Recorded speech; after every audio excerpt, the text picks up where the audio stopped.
What were some of the continuities and changes in the global economy from 1900 to present?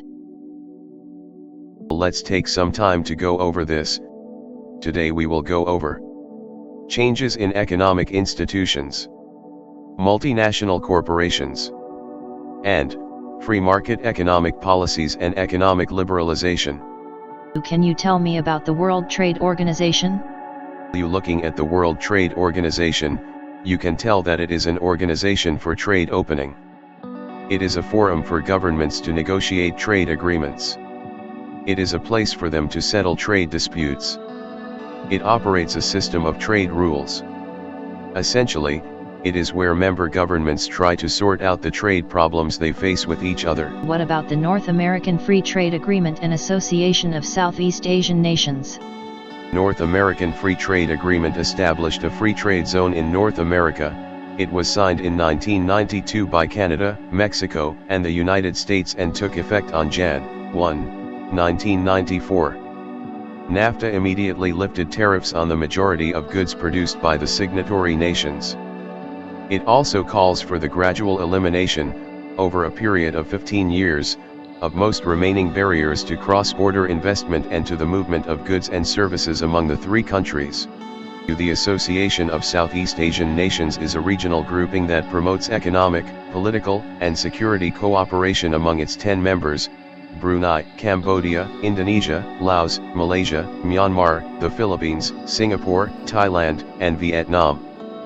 The ASEAN community ascertains that the goal of ASEAN's founding fathers of improving the lives of its people is reflected on the region's economic and cultural development, social progress, regional peace and security, collaboration, mutual assistance in training and research, improvement of living standards, promotion of Southeast Asian studies and cooperation with regional and international organizations. One vision, one identity, one community. What are multinational corporations? A multinational corporation has facilities and other assets in at least one country other than its home country. A multinational company generally has offices and/or factories in different countries and a centralized head office where they coordinate global management. These companies, also known as international, stateless, or transnational corporate organizations, tend to have budgets that exceed those of many small countries. Nestlé is a Swiss multinational food and drink processing conglomerate corporation headquartered in Vevey, Vaud, Switzerland. It is the largest food company in the world, measured by revenue and other metrics, since 2014. The Nissan Motor Company, Ltd., is a Japanese multinational automobile manufacturer headquartered in Nishiku, Yokohama, Japan. The company sells its vehicles under the Nissan, Infiniti, and Datsun brands. The company traces its name to the Nissan Zaibatsu, now called Nissan Group. Will you tell me about economic policies and economic liberalization? Okay, we will talk about such. A specific example is China. Under Deng Xiaoping's leadership. This clip will cover some factors.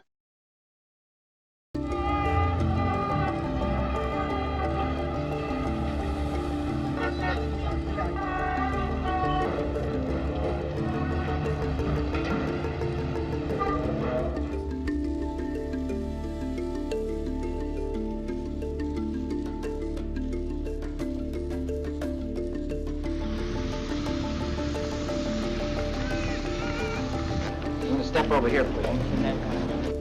Skylight in space looks just like this.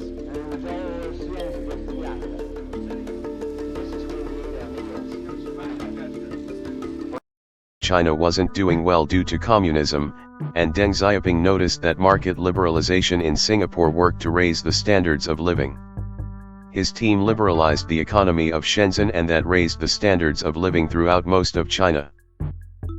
According to Ezra F. Vogel, from Harvard University, few people were better prepared for leadership of any country than Deng was when he became the preeminent leader at 74.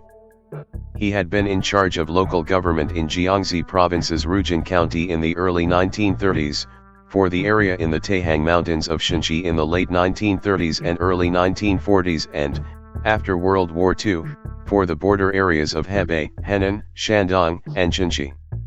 From 1949 to 1952 he was in charge of the entire Southwest, with over 100 million people. He had been a wartime military commander, political commissar, for 12 years. In the Huaihai campaign, where 500,000 communist troops fought an even larger number of nationalist troops, he ended as the front party secretary in charge of all the communist troops. He had been general secretary of the party from 1956 to 1966, overseeing all major party affairs. He had been the acting chief of foreign policy, carrying on discussions with high-level foreign visitors during 1974 and 1975.